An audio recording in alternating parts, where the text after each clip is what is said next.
Approved children's homes are to be managed under strict supervision of the Department of Social Welfare under the Ministry of Gender, Children and Social Protection. This is the law. The homes serve as temporary shelter for abandoned children and orphans who survive on subvention.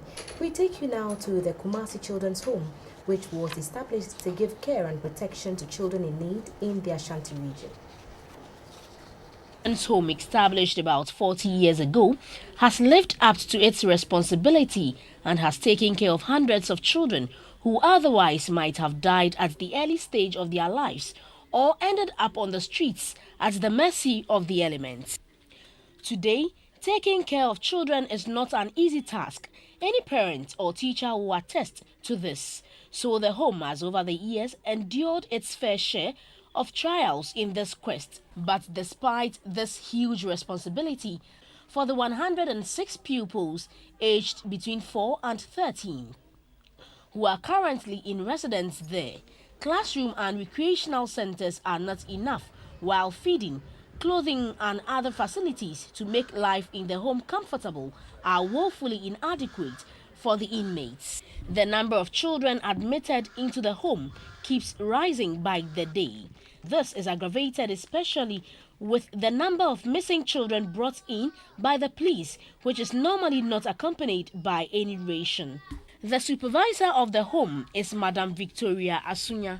She said a timely release of their subvention by the government through the Department of Social Welfare will help them to reduce the pressure they face just to put food on the table for the inmates. The subvention will also ensure that the department will support rehabilitation efforts at almost all the centers that have been closed down for lack of money.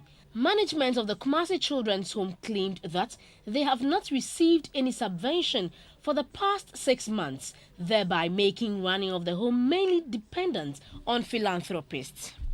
Anything that comes here, whether small or big, we appreciate it so much because it is from society, from individuals and groups like this that our existence is possible. We are a government institution, but sometimes government support is not forthcoming, sometimes so small. So we are so grateful for the donation this morning. In what can only be described as a stroke of luck, members of the Ghana Institute of Chartered Accountants recently presented items worth 4,500 Ghana cedis to the home as part of their social responsibility. The institute has also pledged to donate a check for 500 Ghana cedis to help pay the school fees of the inmates. Though there are just a few instances of kind gestures from the general public, the supervisor of the home said it is just not enough. The problem becomes compounded when missing children reported to the police are brought in temporarily, but sometimes they turn out to be permanent inmates when their parents cannot be traced. Madam Asunya called on the Ghana Police Service to try harder to find the parents of missing children to ease the pressure on the home. The good news for the Kumasi Children's Home for now is that the Ghana Institute of Chartered Accountants has decided to adopt 3 needy institutions from Kumasi, Mampong, Ekuapem and Wa, as they plan to celebrate their Golden Jubilee this year.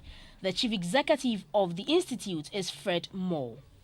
We need to think hard as to what else we can do, because just giving one-off donation of 10,000 and then walking away is not going to solve the problem of the school. What we need to look at is how we can leverage the support of some of our members in various institutions to see how it can benefit the school in the long term. Many of the children's homes across the length and breadth of the country face similar challenges like that of the Kumasi Children's Home, as they strive to groom children into responsible adults. Their appeal is that they can use all the help they can get in cash or kind to give their wards the needed support.